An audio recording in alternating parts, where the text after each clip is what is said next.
Assalamualaikum warahmatullahi wabarakatuh. Selamat jumpa kembali. Kali ini Gion Kreasi akan menampilkan video mengenai belajar dari rumah tentang ilmu ekonomi untuk tingkat SMA, MA, dan SMK ekonomi pada kelas 10.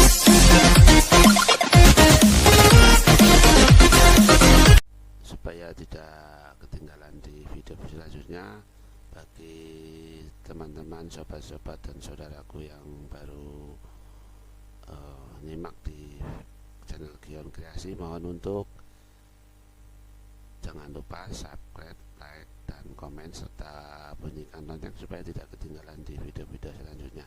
Materi yang akan kita bahas yaitu adalah hubungan antara permintaan, penawaran terhadap harga keseimbangan. Nah, untuk ketiga hal ini kita lihat dulu siapa saja yang terkait di dalamnya.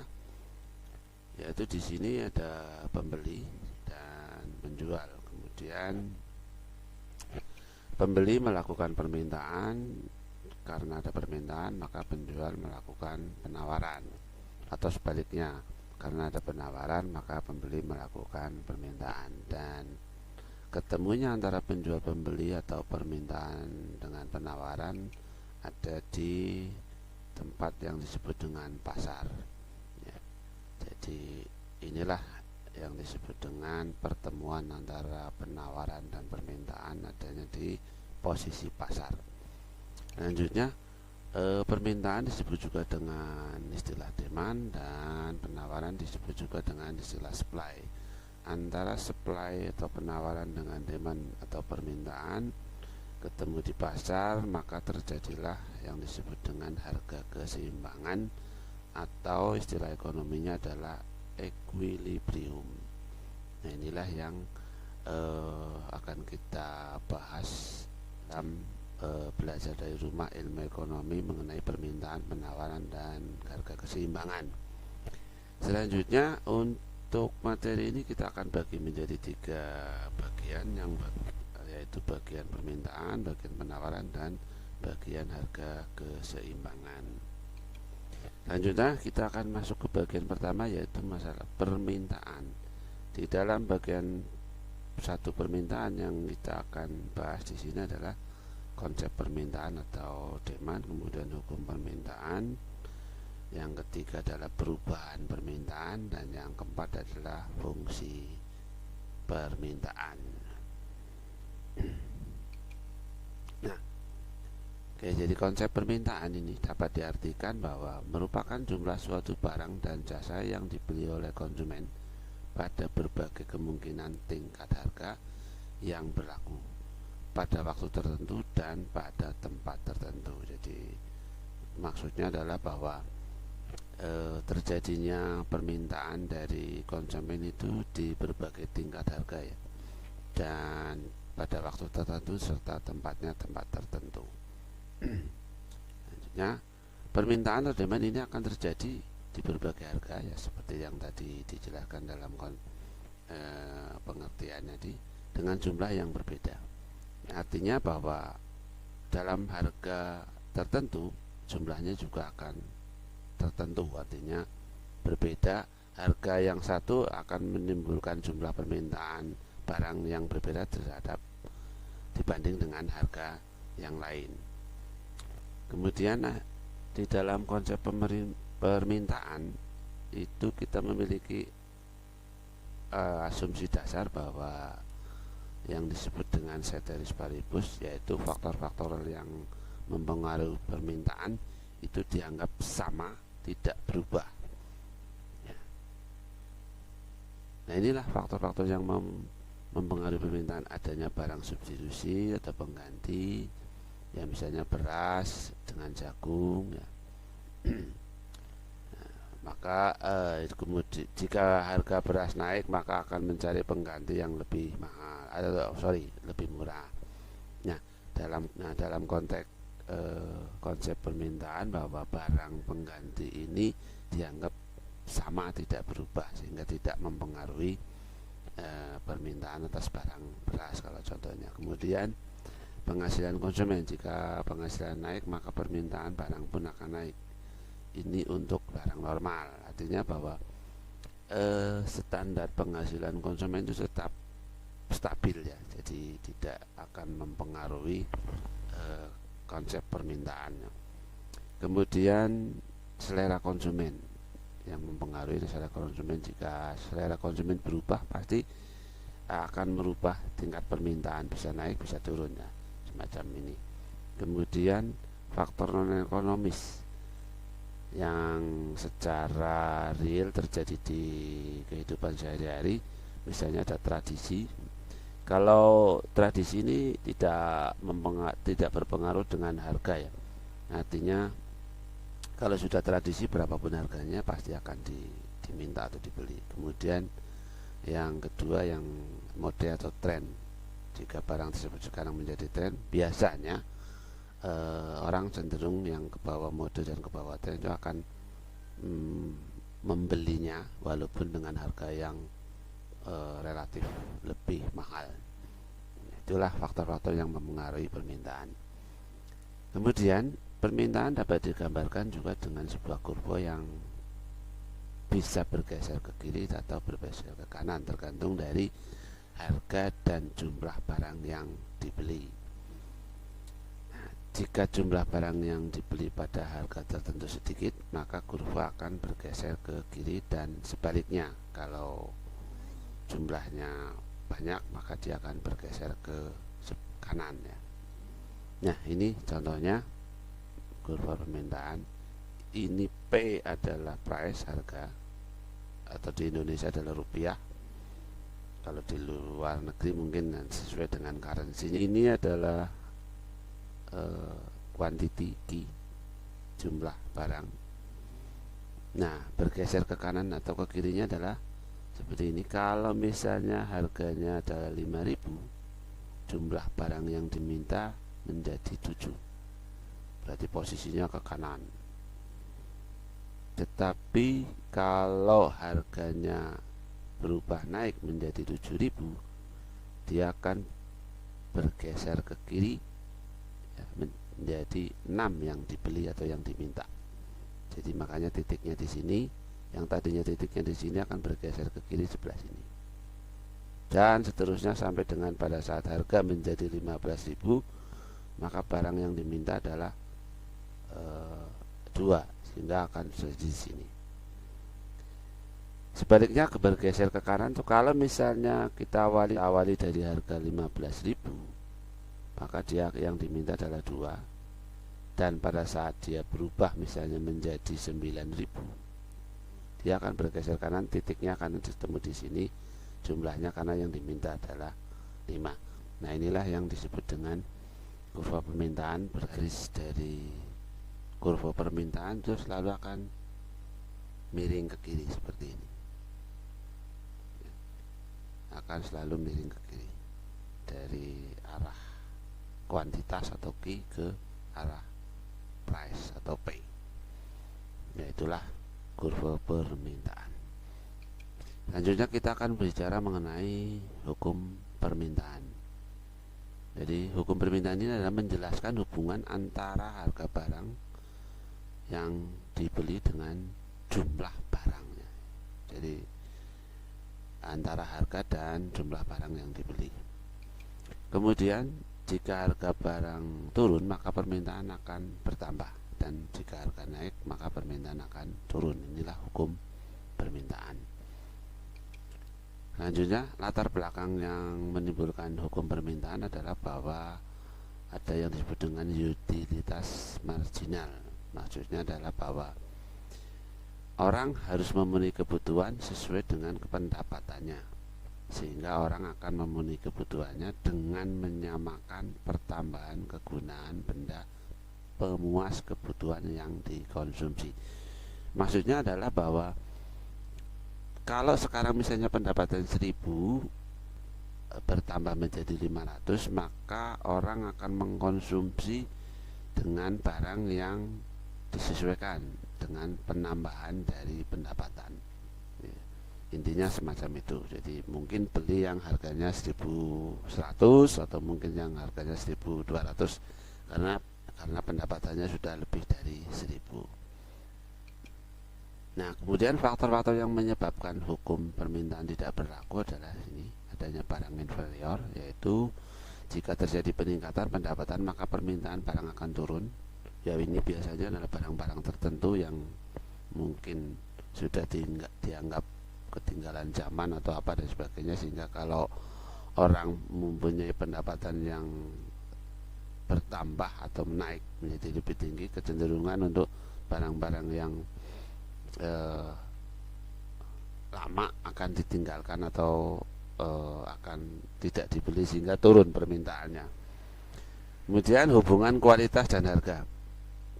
Terkadang konsumen berpendapat bahwa jika harga mahal dipastikan kualitas barang juga bagus. Nah, sehingga kalau harga semakin mahal justru permintaannya akan semakin naik karena konsumen menganggap kualitasnya akan lebih bagus dengan harga yang murah. Kemudian kemungkinan harga akan berubah. Jadi kalau harga kecenderungannya selalu naik dan sebagainya dan seterusnya, maka konsumen akan beranggapan bahwa besok akan naik lagi terus dan seterusnya, sehingga merasa bahwa untuk beberapa waktu yang akan datang tidak akan dapat memiliki barang yang dimaksud, sehingga jika barang naik kecenderungan permintaan bertambah karena konsumen berusaha untuk mendapatkan barang tersebut karena khawatir akan ada kenaikan seterusnya di hari-hari berikutnya. Itulah maksudnya dari kemungkinan harga akan berubah. Inilah faktor-faktor yang menyebabkan hukum permintaan tidak berlaku. Jadi kalau hukumnya kan secara real, harga naik permintaan turun, harga turun permintaan naik. Tapi dengan kondisi tiga hal ini, hukum itu tidak akan berlaku.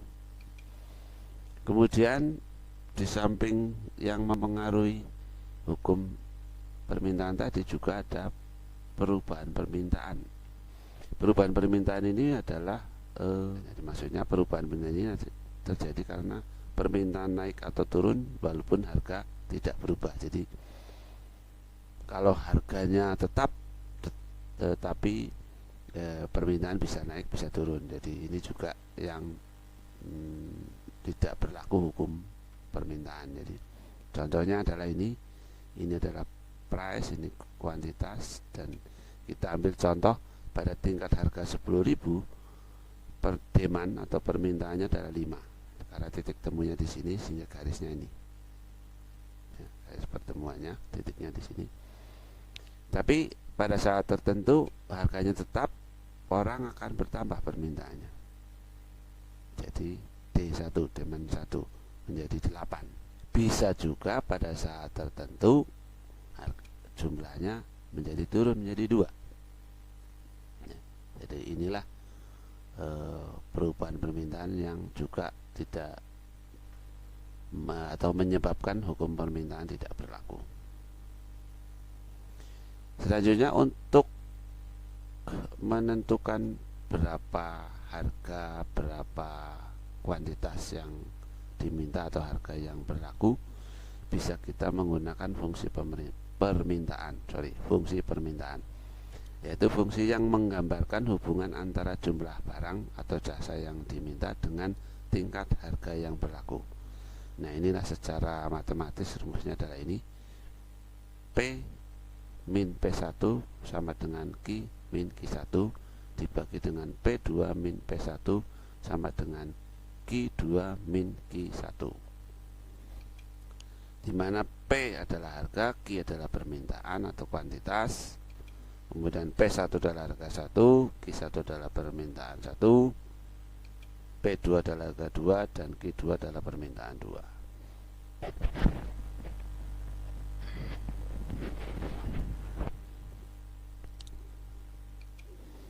Nah, contohnya begini.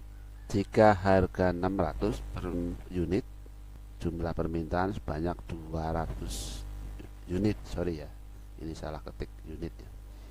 Kemudian jika harga 400 per unit, jumlah permintaan adalah 300 unit. Jadi harganya 600 dan 400. Kalau harga 600 yang diminta 200, kalau harga 400 yang diminta adalah 300. Ini contohnya. Kita masukkan penyelesaiannya dalam menggunakan rumus yang tadi ini ya, P1 P min P1 sama dengan Q min Q1, P2 min P1 sama dengan Q2 min Q1. Nah, kita coba, kita definisikan dulu. P1 adalah 600 dan Q1 adalah 200. Kemudian P2 adalah 400 dan Q2 adalah 300. Tinggal kita masukkan ke rumusnya yang ini tadi, sehingga hasilnya adalah semacam ini. P1 min 600 sama dengan Q min 200, atau P min 600 sama dengan Q min 200 dibagi dengan 400 min 600 sama dengan 300 min 200, sehingga akan menghasilkan P min 600 sama dengan Q min 200 dan min 200 sama dengan 100. Nah, untuk menyelesaikan menjadi fungsi permintaan, hitungan yang tadi sudah gitu, kita kalikan dengan cara bahwa disilang seperti ini, sehingga P kali 100 kemudian min 600 kali 100 sama dengan min 200 kali Q sama dengan min 200 kali 200 ya. Selanjutnya, setelah kita kalikan antara pembilang dengan penyebut, maka dihasilkan ada persamaan 100P min 60.000 sama dengan 200Q plus 40.000. Dan angka 60.000 ini kita pindah ruas dijadikan positif ya, sehingga akan menghasilkan 100P sama dengan min 200Q plus 100.000. Selanjutnya, angka 100 dijadikan penyebut untuk membuat fungsi permintaan, sehingga akan menjadi seperti ini. P sama dengan min 200Q plus 100.000 dibagi dengan 100. Dengan demikian, fungsi permintaan akan menjadi P sama dengan min 2Q plus 1000. 2Q berasal dari min 200Q dibagi 100 dan 1000 berasal dari 100.000 dibagi 100. Jadi fungsi permintaannya menjadi P sama dengan min 2Q plus 1000 atau P sama dengan 1000 min 2Q. Sama saja, ini tinggal dibalik saja. Selanjutnya kita akan coba dengan sebuah contoh. Jika diketahui jumlah barang yang diminta sebanyak 250 unit, berapakah harga barang tersebut? Mari kita coba hitung. Kita masukkan ke dalam rumus ini, atau ini sama saja ya. Kita coba pakai yang ini. P sama dengan 1000 min 2Q. Q-nya karena kuantitas atau barang, maka Q-nya diganti dengan 250 unit ya. Sehingga P sama dengan 1000 min 2 kali 250. Kemudian P sama dengan 1000 min 500, yaitu 500 sama dengan adalah 2 dikali 250, sehingga akan menghasilkan bahwa P adalah 500, atau harga P adalah price, harga 500. Dengan demikian, jika barang yang diminta adalah 250 unit, maka harga barang yang terjadi adalah 500 rupiah. Itulah hasil dari perhitungan fungsi permintaan yang kita pelajari pada video kali ini. Sobat-sobat, teman-teman dan sedulur subscriber dimanapun Anda berada, itulah tadi bagian pertama mengenai belajar dari rumah ilmu ekonomi untuk SMA, MA, dan SMK di kelas 10. Dan terima kasih ya. Mohon maaf apabila ada tutur kata yang kurang berkenan di hati panjenengan semuanya. Dan jangan lupa like, comment, subscribe, serta bunyikan lonceng supaya tidak ketinggalan di video selanjutnya. Dan akhirnya, terima kasih. Assalamualaikum warahmatullahi wabarakatuh.